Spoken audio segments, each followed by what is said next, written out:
online a partir de agora no YouTube, com o nosso encontro semanal do estudo do Livro dos Médiuns. Boa noite a todos, sejam todos bem-vindos. Mesmo aqueles que estão nos assistindo online ou vão nos assistir posteriormente, porque essas aulas são gravadas e disponibilizadas posteriormente no YouTube e no Facebook. Caso queiram fazer perguntas, depois vocês podem fazer via chat que a gente responde, ok? Boa noite a todos, então. Vamos lá? Lucineide, pode fazer a oração para a gente? Por gentileza?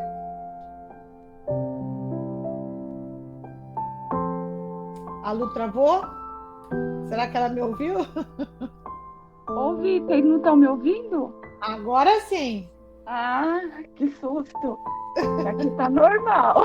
Tá bom. Bom, então vamos buscando serenar nossas mentes e os nossos corações, para que possamos agora nos envolver nesse estudo e com ele possamos tirar o que há de melhor, o melhor aprendizado, que possamos levar para a nossa vida, para o nosso cotidiano. Para isso, contamos humildemente com a presença de toda a espiritualidade amiga e do nosso querido Mestre Jesus, que está sempre nos amparando, acreditando em nós, em nossa capacidade, em nossa transformação moral. Com certeza, muito feliz por estarmos aqui reunidos, buscando esse conhecimento. E a Ele pedimos humildemente que nos encaminhe até o nosso Deus Pai, Criador, a quem nós agradecemos por esta oportunidade bendita de estarmos aqui reunidos, por esse encontro, agradecidos pelo que somos e pelo que temos. E assim, envolvidos nessa luz, louvamos e bendizemos ao nosso Pai com a prece. Pai nosso que estás no céu, santificado seja o vosso nome. Venha a nós o vosso reino, seja feita a tua vontade, Pai, assim na terra como no céu.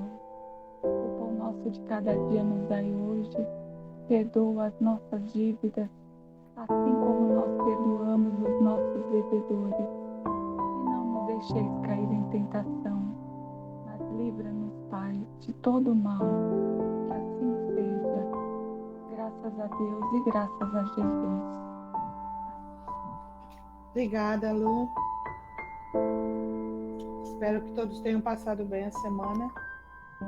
Ai, que sono! Tá com frio, hein, vó Edna? Vamos lá? Então, nós estamos no capítulo 11º já. Olha que beleza. A segunda parte do Livro dos Médiuns, da sematologia e da tipologia. Linguagem dos sinais e das pancadas, né? Tipologia alfabética. Então, nós paramos no item 143, ok? Vamos ler o 143. Ai, espera um pouquinho. Deixa eu pegar um negócio aqui para marcar. Aí. Elida, ó. A pessoa está falando de mim. Edna, você pode começar? Posso sim. 143. Com o objetivo de melhor assegurar a independência do médium, imaginaram-se diversos instrumentos, como os quadrantes sobre os quais são traçadas as letras, da mesma maneira que os quadrantes dos telégrafos elétricos. Uma agulha móvel colocada em movimento pela influência do médium, com a ajuda de um fio condutor e de uma folia, indica as letras. Conhecemos esses instrumentos apenas por desenhos e descrições que foram publicadas nos Estados Unidos. Porém, não podemos nos pronunciar sobre seu mérito. Mas pensamos que sua própria complicação é um inconveniente e que a independência do médium se comprova perfeitamente pelas pancadas e ainda mais pelo imprevisto das respostas do que por qualquer meio material. Por outro lado, os incrédulos que estão sempre dispostos a ver por toda parte artifícios e arranjos, ficam ainda mais inclinados a acreditar que nesses instrumentos existe um mecanismo especial do que numa simples mesa desprovida de qualquer acessório. Sempre tem, né? As pessoas que colocam em xeque, né? Porque elas não acreditam, então elas acham que todo mundo não tem que acreditar, né? E fazer o quê, né? Mas aqui é uma situação difícil, né? Difícil de realizar, né? Porque é o seguinte, como a gente sabe, as manifestações fenomênicas, né, de contato com a espiritualidade começaram as primeiras foram com as irmãs Fox nos Estados Unidos, aquelas 3 irmãs que começaram a escutar pancadas na parede da casa delas. É lógico, nesse momento já estavam acontecendo em outros lugares, mas o primeiro conhecido foi lá. Então, esse instrumento que ele descreve aqui como uma agulha ligada por um fio, onde a agulha vai mostrar as letras para formar as palavras, né, em resposta à pergunta, é um mecanismo que foi criado nos Estados Unidos, entendeu? E que o Kardec nos estudos que ele fez para compor o livro dos Espíritos, e este livro aqui, ele não utilizou esse mecanismo. Ele utilizou o mecanismo mais simples, que era a reunião das pessoas presentes, mais o médium, né, que colocava uma mão em cima de uma mesa e as pancadas eram interiores, ou seja, dentro da mesa. As pancadas aconteciam e daí marcavam sim ou não, ou apontavam uma letra determinada. Ele sempre optou pela coisa mais simples. E o que ele está querendo dizer é o que a Edna falou.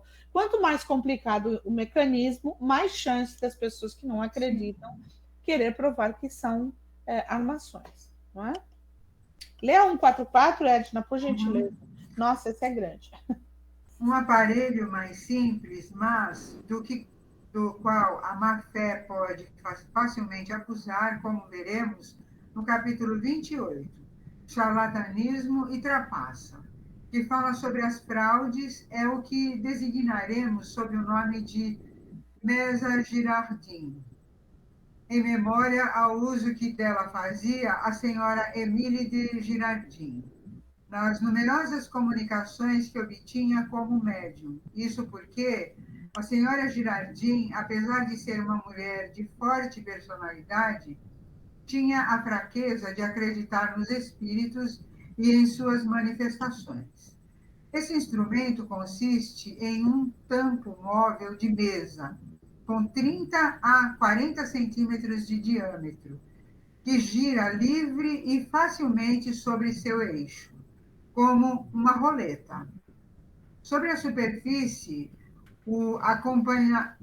acompanhando a circunferência, são traçados, como sobre um quadrante, as letras dos algarismos e as palavras sim e não.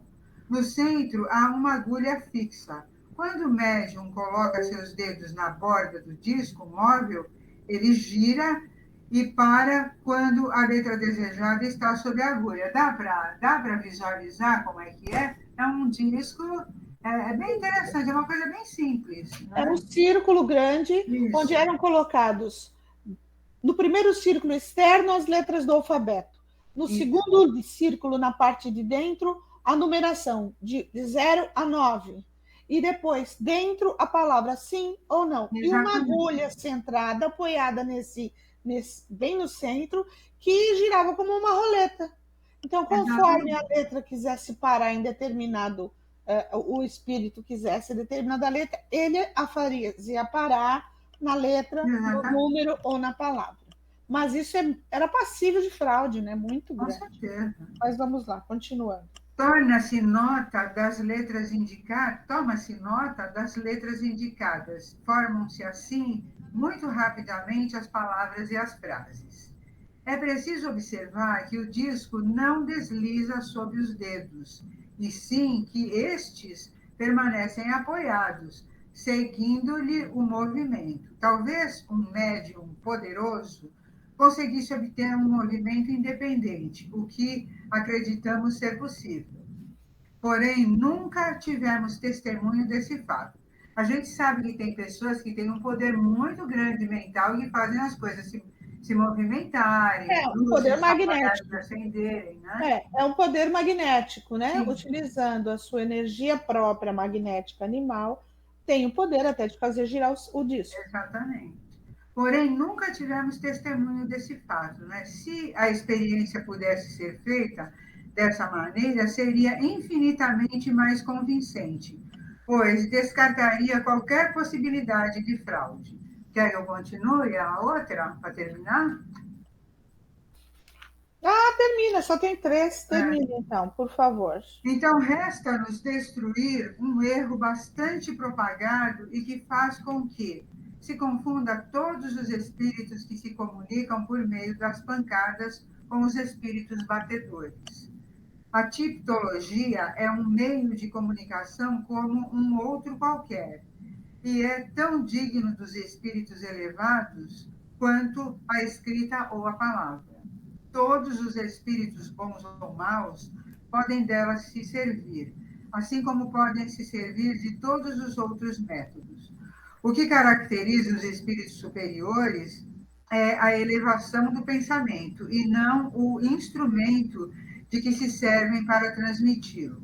Sem dúvida, eles preferem os meios mais cômodos e, principalmente, os mais rápidos. Porém, se não houver lápis e papel, não hesitarão em usar a simples mesa falante. E a prova disso é que por esse meio obtém-se as mais sublimes comunicações. Se não nos servirmos desse processo, não é porque o desprezamos, visto que, como fenômeno ensinou-nos tudo o que poderíamos saber, não podendo nada mais acrescentar às nossas convicções, mas é principalmente porque a quantidade de comunicações que recebemos exige uma rapidez incompatível com a tipologia. Em todos os espíritos que batem, nem todos os espíritos que batem são espíritos batedores. Essa qualificação deve ficar reservada para os batedores de profissão, que desse modo divertem-se, pregando peças para divertir as pessoas ou as aborrecem com suas importunações. Da parte deles pode-se esperar algumas coisas aceitáveis, mas nunca profundas. Desse modo, seria perder tempo se lhes fazer perguntas de certo porte científico ou filosófico.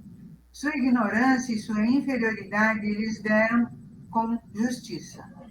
Por parte dos outros espíritos, a qualificação de espíritos brincalhões ou saltimbancos do mundo espírita. Esse saltimbancos é um termo que se usa no circo, né?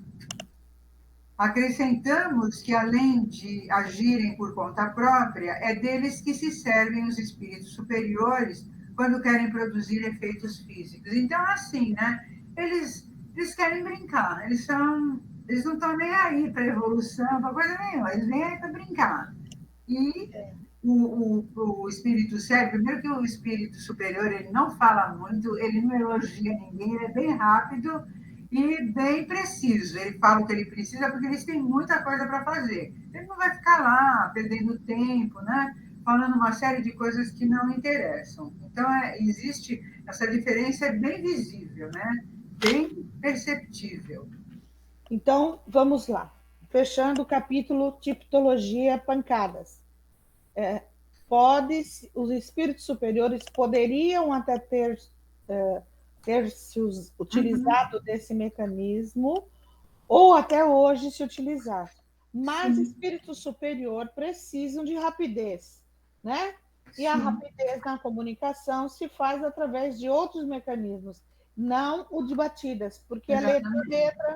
é letra a letra, então isso dá trabalho. Outra coisa, quem utiliza até ainda hoje esse tipo de mecanismo são os chamados espíritos batedores, são os brincalhões, que vêm fazer troça com quem o está invocando, né? E não vão dizer coisas profundas, muito menos de relevância, ok? Então, Kardec percebeu que no caminhar dos estudos que ele fez do Livro dos Espíritos, lembrando que o Livro dos Médiuns já é o segundo, então ele já utilizou de outro mecanismo, ele aqui é claro, ele falou, dada a complexidade das coisas das comunicações que nós fazíamos, era importante que o meio fosse rápido, retorno rápido das questões e pela extensão das respostas também. Então ele já não usava a tipologia mais, né? Ele usava outro mecanismo, já que nós vamos ver no próximo capítulo, que é o capítulo 12, tá? Pneumatografia ou escrita direta e da pneumatofonia, tá? Vamos entender essas questões aqui agora. Escrita direta, se eu não me engano, é essa que a gente começa agora. Magda, você pode ler para a gente? Posso sim. Escrita direta, 146. A pneumatografia é a escrita produzida diretamente pelo espírito, sem qualquer intermediário. Difere da psicografia, por isso que esta é a transmissão do pensamento do espírito por meio da escrita pela mão do médium. O fenômeno da... Só um minutinho, Magda. Pois Vamos não. entender esse parágrafo. Pneumatografia é uma escrita produzida diretamente pelo espírito, sem intermédio de ninguém. A psicografia é a transmissão do pensamento do espírito. Acho que falou a palavra mediante a escrita feita com a mão do médium. Essa é a diferença. Escrita direta é aquela escrita que aparece no papel. As letras, os caracteres, as frases. A palavra já diz. Psicografia é aquela comunicação que é feita através da aproximação de perispírito do espírito e do médium, e ele se utiliza da mão do médium para escrever. Diga, Júlio.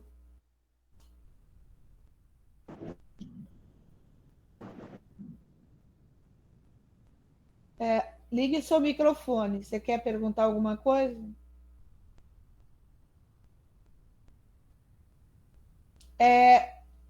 Seu microfone está desligado, nós não estamos te ouvindo.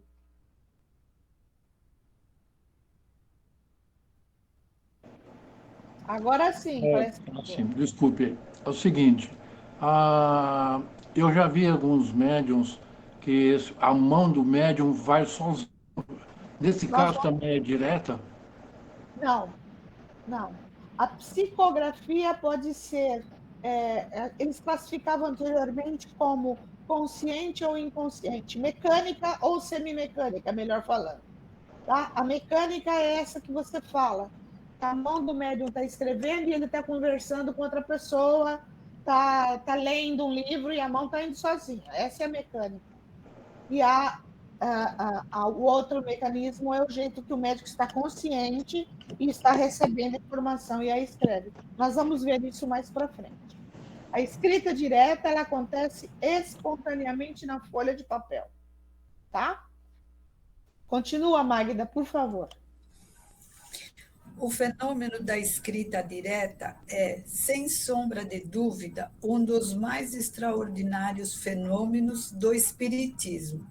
Entretanto, por mais anormal que se afigure à primeira vista, é hoje um fato constatado e incontestável. Se a teoria é necessária para nos darmos conta da possibilidade dos fenômenos espíritas em geral, ela ou é mais ainda neste caso, por certo, um dos mais estranhos já apresentados, mas que cessa de parecer sobrenatural desde que se lhe compreenda o princípio. À primeira vista do fenômeno, o sentimento dominante foi de dúvida. A ideia de uma charlatanice logo ocorreu. Com efeito, todos conhecem a ação das tintas simpáticas, cujos traços, a princípio invisíveis, aparecem ao cabo de algum tempo. Poderiam, pois, ter abusado da credulidade, e não juraríamos que jamais o tivessem feito. Estamos até convencidos de que certas pessoas, com objetivos mercenários ou apenas por amor próprio, visando fazer crer em sua própria força, empregaram tal subterfúgio. Ver o capítulo das fraudes. Mas, pelo fato de poder imitar-se uma coisa, seria absurdo concluir que tal coisa não exista. Nos últimos tempos, não acharam meios e modos de imitar a lucidez sonambúlica a ponto de dar completa ilusão? E pelo fato de tal processo de escamoteação haver corrido todas as feiras, deve concluir-se que não haja verdadeiros sonâmbulos? Por que certos negociantes vendem vinho batizado à razão para não acreditar nos vinhos puros? Dá-se o mesmo com a escrita direta. As precauções para nos assegurarmos da realidade dos fatos eram, aliás, muito simples e muito fáceis, e, graças a elas, hoje os fatos não podem ser postos em dúvida. Só uma questão aqui: tintas simpáticas eram tintas que se escreviam em folhas, ficavam invisíveis, e com o passar do tempo elas aparecem. Isso existe ainda. Outra coisa, tem uma brincadeira de criança que a gente faz, que é escrever com limão. Você espreme limão e escreve no papel com suco de limão. Quando secar, vai ficar transparente. Mas se você colocar na frente de uma luz forte, né, você vai conseguir ler o que está escrito. Essa brincadeira é brincadeira de criança, a gente fazia. Escrever, vamos fazer tinta invisível. Suco de limão puro. Escreve com um pincelzinho, desenha. A hora que secou, você não vê nada, tá seco o papel. Só que a hora que você põe na frente da luz, né, há uma reação, né, e ele fica transparente. Então, algumas pessoas faziam desse método um embuste para ganhar dinheiro. Mas, tomando as precauções que a gente vai ver aqui na frente, né, é irrefutável. Até hoje não se conseguiu comprovar que não era verdadeiro, né? Eu até já comentei sobre isso com vocês, né? Lucineide, quer ler para mim a 147? Para mim, não. Para nós. Desculpa. Claro, leio sim. 147. Desde que a possibilidade de escrever sem intermediário é um dos atributos dos espíritos, que estes sempre existiram e em todos os tempos produziram os diversos fenômenos que conhecemos. Devem ter produzido a escrita direta na antiguidade tão bem como hoje. E é assim que se pode explicar a aparição das 3 palavras no festim de Baltazar. A Idade Média, tão fecunda em prodígios ocultos que as fogueiras abafavam, devem ter conhecido também a escrita direta. Talvez mesmo se pudesse encontrar na teoria das modificações que os espíritos produzem na matéria, que desenvolvemos no capítulo 8º, o princípio da crença medieval na transmutação dos metais. Mas, quaisquer que tenham sido os resultados obtidos nas épocas anteriores, foi somente depois da vulgarização das manifestações espíritas que se tomou a sério o problema da escrita direta. O primeiro que o deu a conhecer em Paris, nos últimos anos, parece que foi o Barão de Gudenstube, ao publicar uma obra muito interessante sobre o assunto, com um grande número de fascículos de escritas obtidas. O fenômeno já era conhecido na América há algum tempo. A posição social do Sr. Gudenstube, sua independência, a consideração que desfruta no alto mundo, afastam incontestavelmente qualquer suspeita voluntária, pois nenhum motivo interesseiro poderia movê-lo. Poder-se-ia admitir a sua própria ilusão, mas a isso responde decisivamente um fato: a obtenção do mesmo fenômeno por outras pessoas que se cercaram de todas as precauções necessárias para evitar qualquer trapaça ou motivo de engano.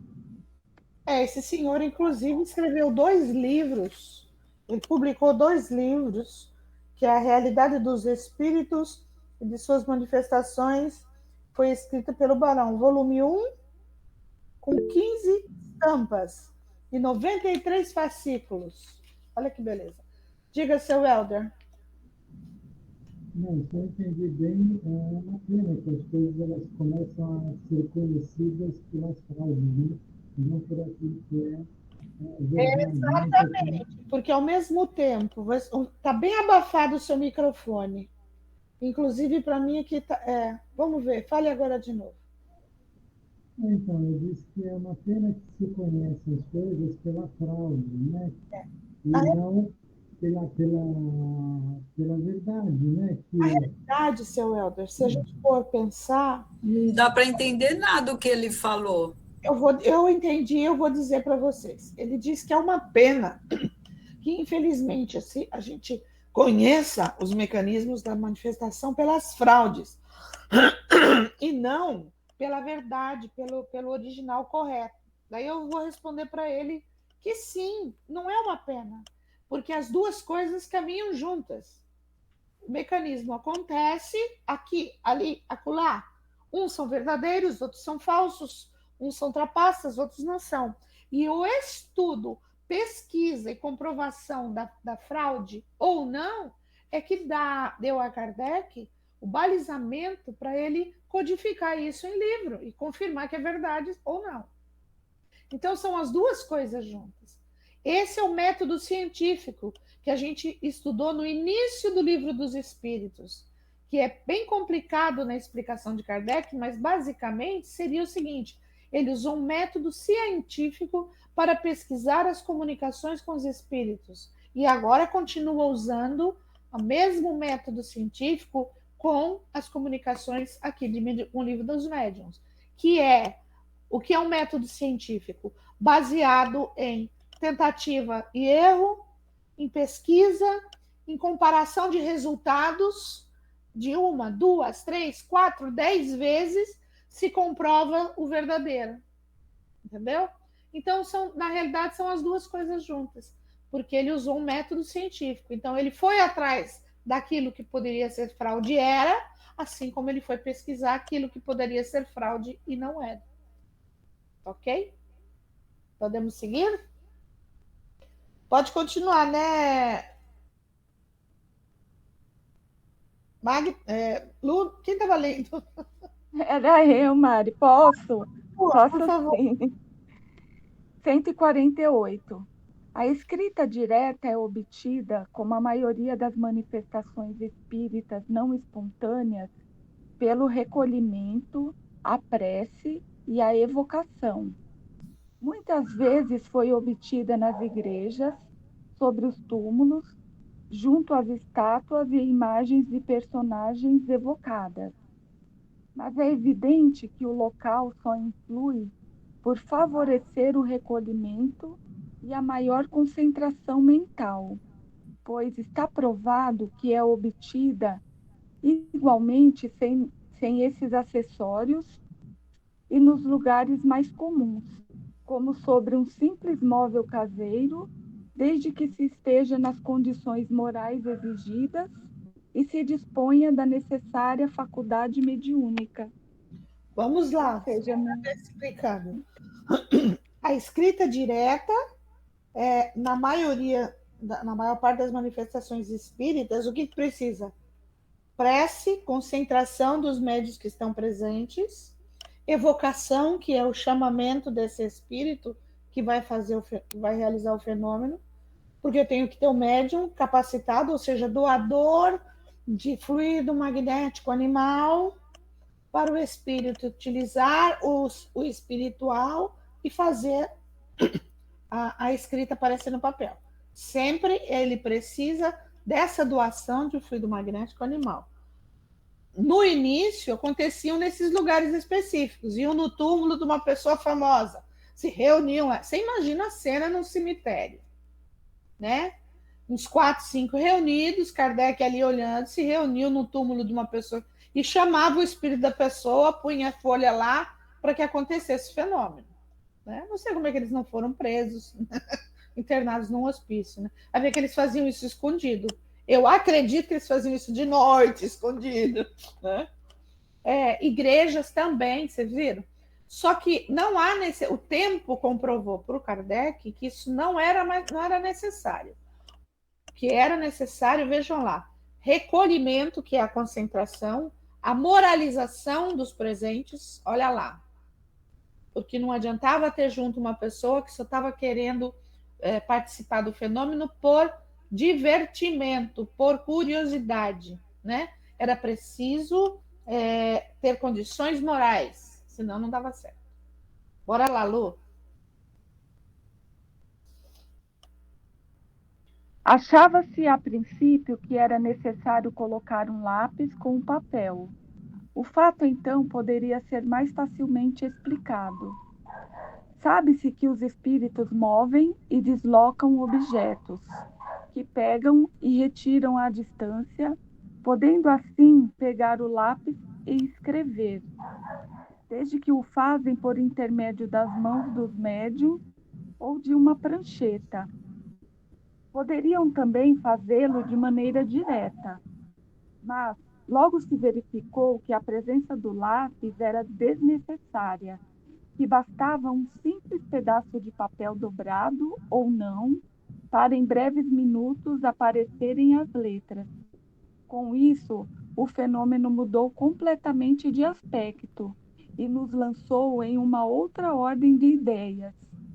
As letras são escritas com uma certa substância, e desde que não se forneceu ao espírito nenhuma substância, ele a teve de produzir, de compô-la por si mesmo.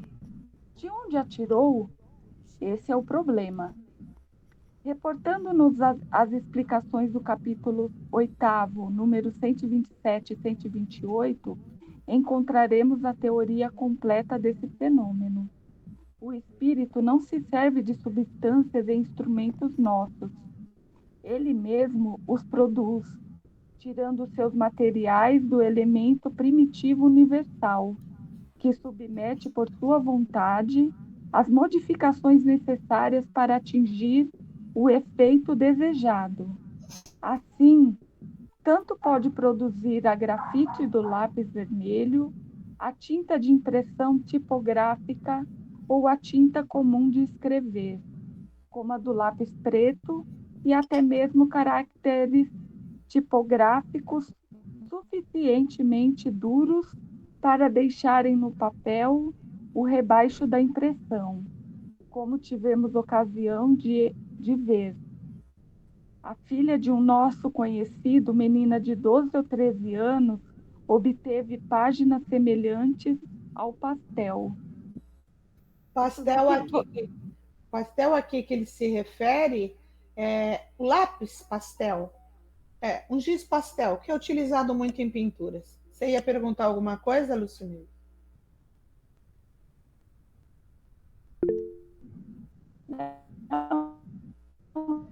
Eu ia falar que essa explicação aqui, ela foi dada anteriormente, da manipulação. Entendi. Sim. O capítulo 8º. O capítulo 8º do item 127 e 128, procurem pelo item que fica mais fácil vocês acharem. Fala exatamente aquilo, mais ou menos aquilo que eu estou dizendo, que eu disse anteriormente, que ele vai pegar o fluido magnético animal do médium, manipulado junto com o fluido cósmico universal, e vai formar a substância que ele quer para deixar impresso no papel, tá? É simples assim. Edna, você levantou as mãos? Levantou a mão? Só para observar que é assim, né? As pessoas acreditam que existem locais sagrados, locais especiais onde isso pode acontecer, e não é. E muito menos não precisa de lá. Ele também não precisa colocar lápis lá. Quando eles querem, eles fazem do jeito deles, como eles querem. E isso acontece em qualquer lugar. Então, que a gente pare de achar, por exemplo, eu vou naquele local que lá é sagrado. Deus fez o planeta inteiro, então o planeta inteiro é sagrado. Não é só naquele local. Isso é uma coisa bastante... assim, a gente observa gente que fala, eu vou naquele lugar porque aquele lugar é sagrado. Tudo é sagrado.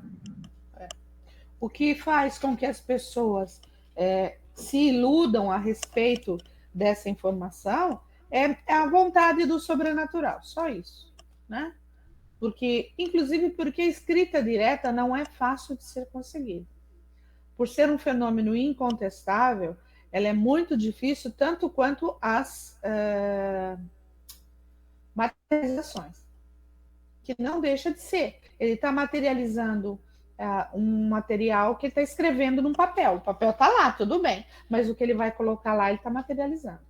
Então, é muito difícil fazer isso, ok? Essa explicação, não sei se ficou clara para você, Lu, é a que a gente falou anteriormente, tá?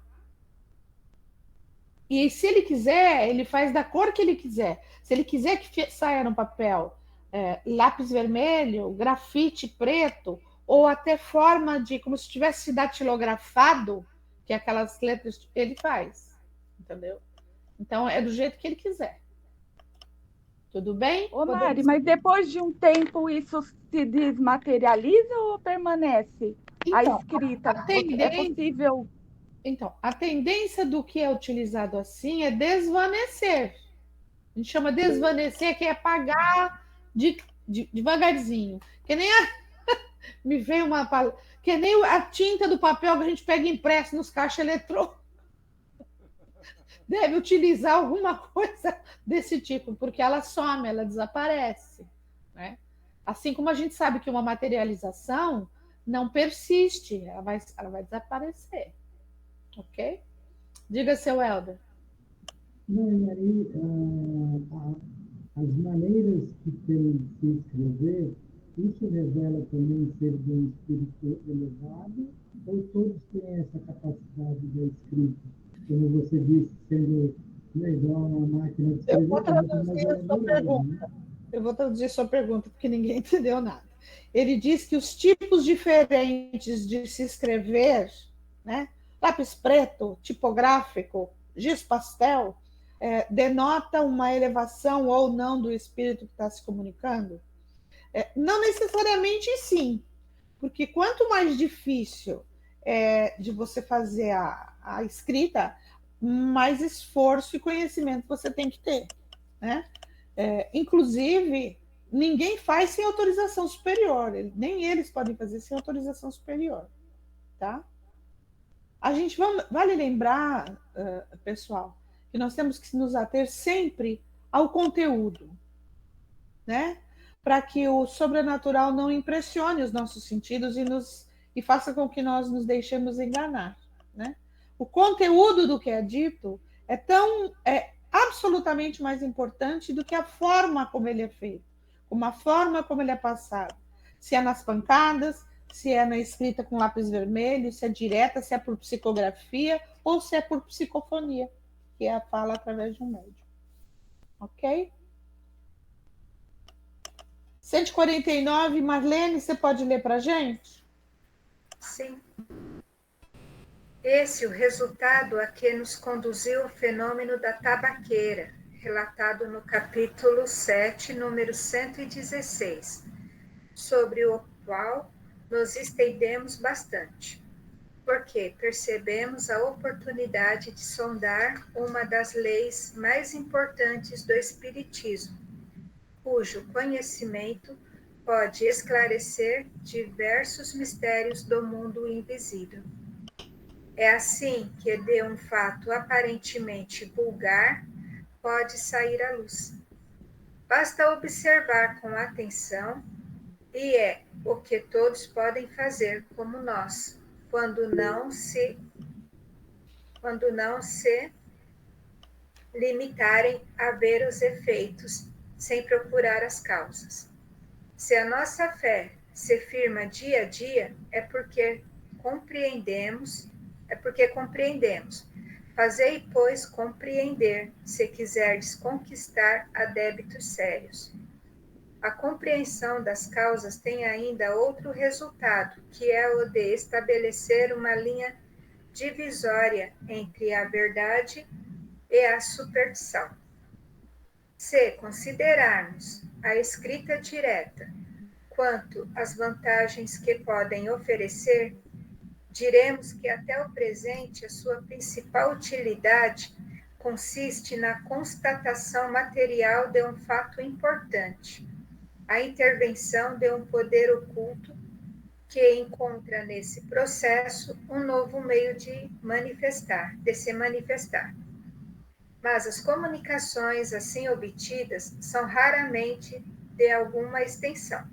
Em geral, são espontâneas e se limitam a palavras, sentenças, frequentemente sinais ininteligíveis. São obtidas em todas as línguas, em grego, em latim, em siríaco, em caracteres hieroglíficos e etc. Mas ainda não serviram as conversações contínuas e rápidas que a psicografia ou escrita pela mão do médium permite. Então, está respondida uma das questões também das dúvidas da Lucineide, né? Então, não se conseguiam textos grandes, nem frases com a escrita direta. A experiência do Kardec com a escrita direta são símbolos, palavras, em línguas diferentes. Então, daí é o que eu te falei aqui, né? A enorme dificuldade na produção desses fenômenos. Agora, com o advento da psicografia e da psicofonia, aí sim é que deslanchou a comunicação com a espiritualidade. Sandra, você quer ler o 150, você falou? Oi, leio. Posso? Pode. Os espíritos, podendo produzir ruídos e pancadas, podem muito bem fazer ouvir gritos de toda a natureza e sons vocais imitando a voz humana, ao nosso lado ou no vago do ar. É a esse fenômeno que designamos sob o nome de pneumatofonia. Segundo o que conhecemos da natureza dos espíritos, pode-se pensar que alguns, dentre eles, quando são de ordem inferior, se iludem e creem falar como em sua vida. Ver Revista Espírita, fevereiro 1858, História do Fantasma da Senhorita Claron. Seria preciso, todavia, guardar-se de tomar por vozes ocultas todos os sons que não têm causa conhecida, ou simples unidos do ouvido, e, sobretudo, de crer que haja a menor verdade na crença vulgar de que o ouvido que zune nos adverte de que se fala de nós em algum lugar. Esses zunidos, cuja causa é puramente fisiológica, não têm, aliás, nenhum sentido, ao passo que os sons pneumatofônicos exprimem pensamentos, e só por isso pode-se reconhecer que são devidos a uma causa inteligente e não acidental. Pode-se tomar como princípio de que os efeitos notoriamente inteligentes são os únicos que podem atestar a intervenção dos espíritos. Quanto aos outros, há pelo menos 100 chances contra uma de que se sejam devidos a causas fortuitas. Então, vamos esclarecer agora. Pneumatofonia, então, é a vocalização, a emissão de sons no ar, né? No ar à nossa volta ou perto de nós, tá? Pneumatofonia. Opa. Aqui. Pneumatofonia. Vou dar um exemplo clássico. Quem nunca estava em casa e ouviu chamar seu nome? Simples assim. Ei, estão me chamando. Vai lá ver, não tem ninguém. Ok? Né? Tem gente que fala, eu escuto um zunido aqui dentro. Esse zunido é o chamado tinido. Isso é problema fisiológico do seu ouvido. Meu filho, inclusive, tem esse tinido. Né?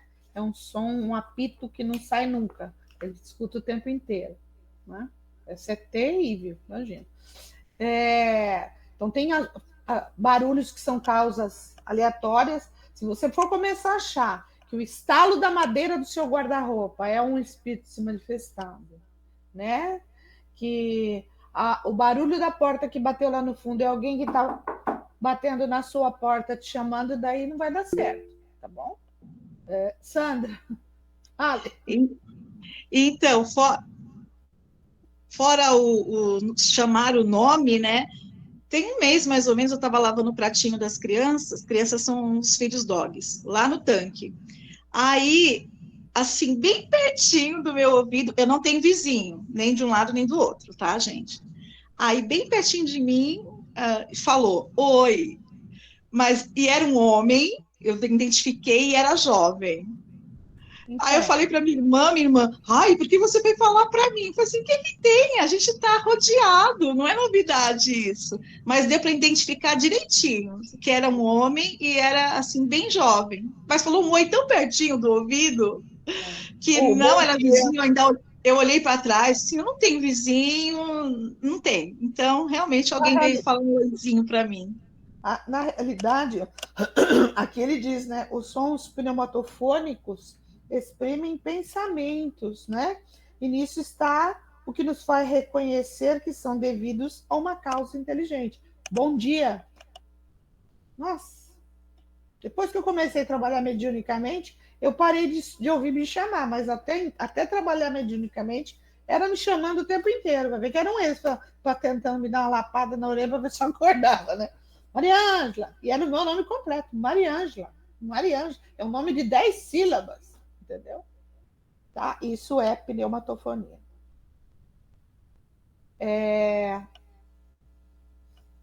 Que horas são? Dá para ler mais um.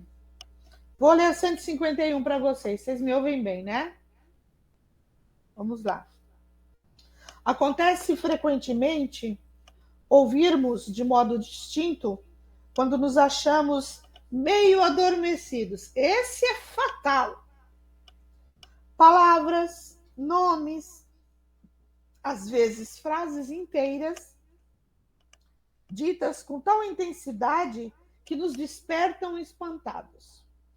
Se bem que em alguns casos possa haver aí, na realidade, uma manifestação, esse fenômeno nada de bastante positivo apresenta, para que também possa ser atribuído a uma causa análoga a que estudamos do desenvolvimento da teoria da alucinação, capítulo 6, itens 111 seguinte.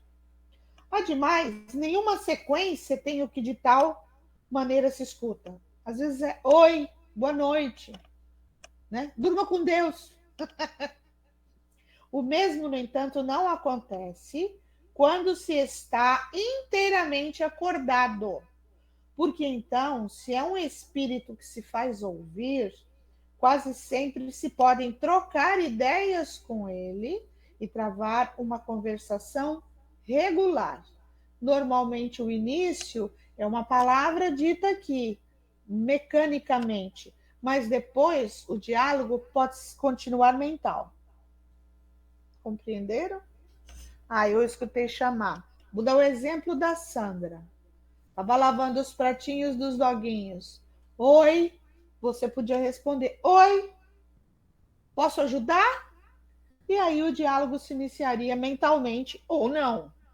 Não vou garantir nada. Aí ele poderia dizer, posso ajudar. Não adianta perguntar quem é, porque daí o negócio não vai ficar bom. Não vai dar bom o negócio, como diz meu netinho.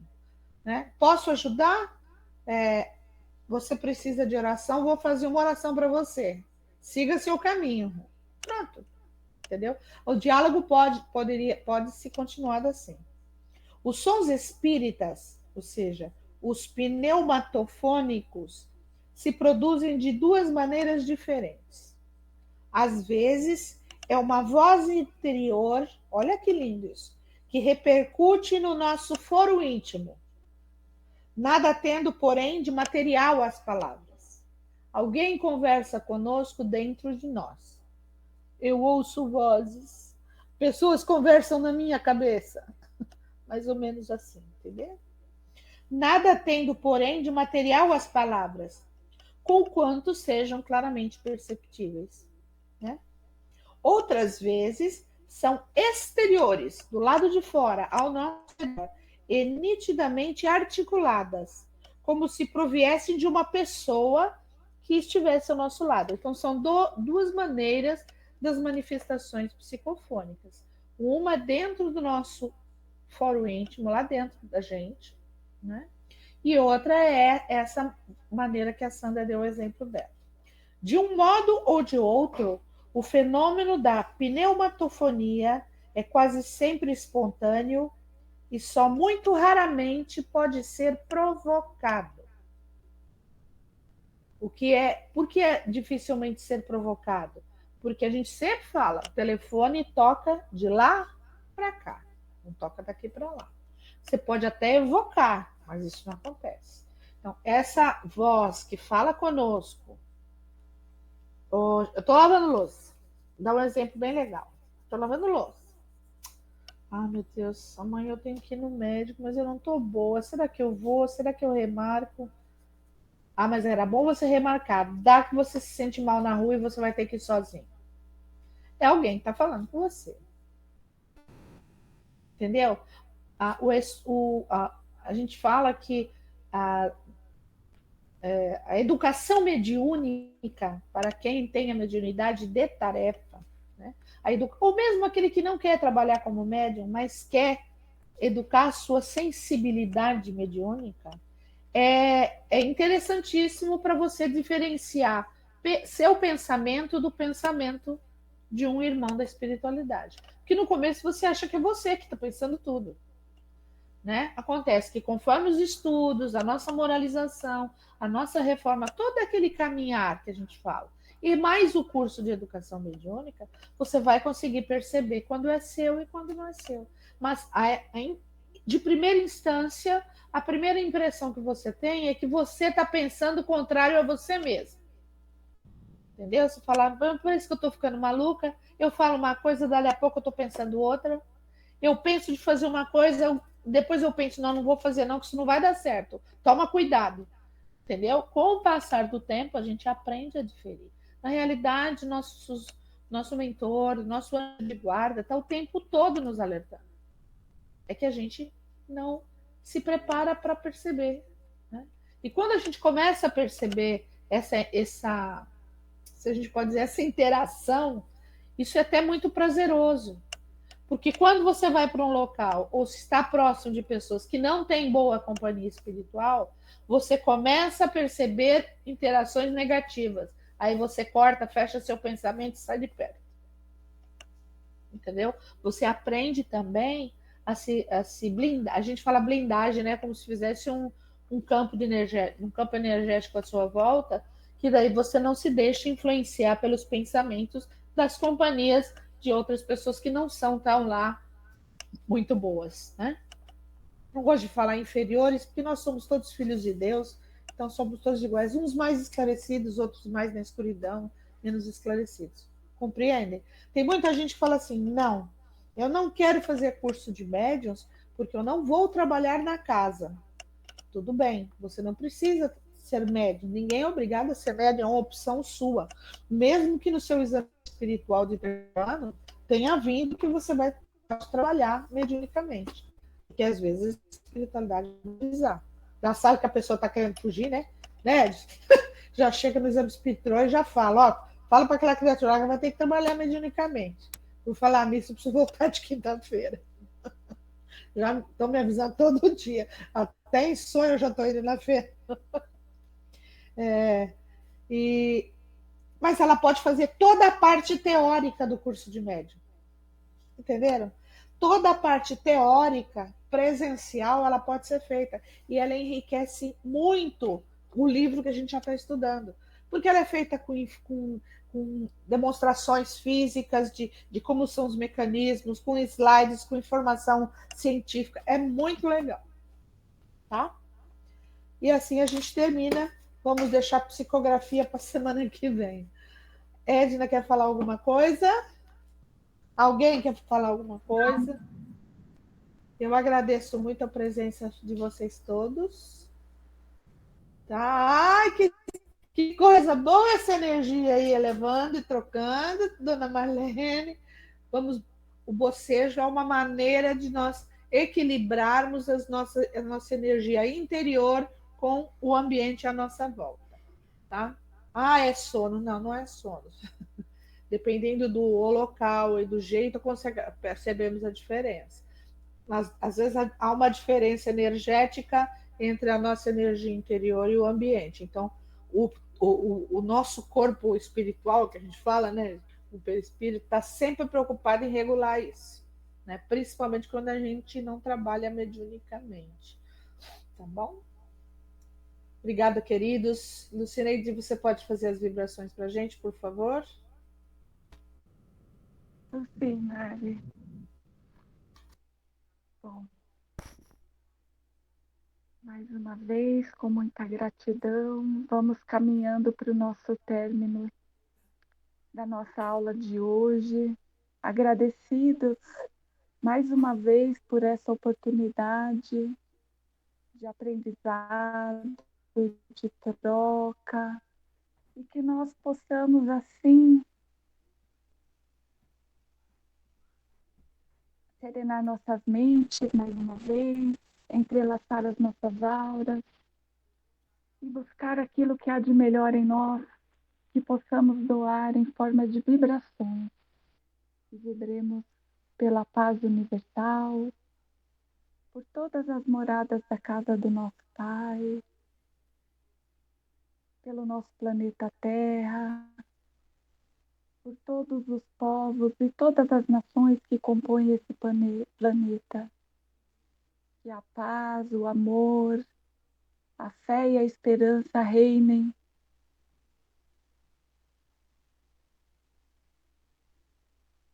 no coração das crianças, jovens e idosos desamparados, por todos os nossos irmãos que se encontram em situação de rua, por aqueles que ainda vivem perdidos em seus vícios, por todos os irmãos que estão em presídios, fundações casa, que a paz, a fé e a esperança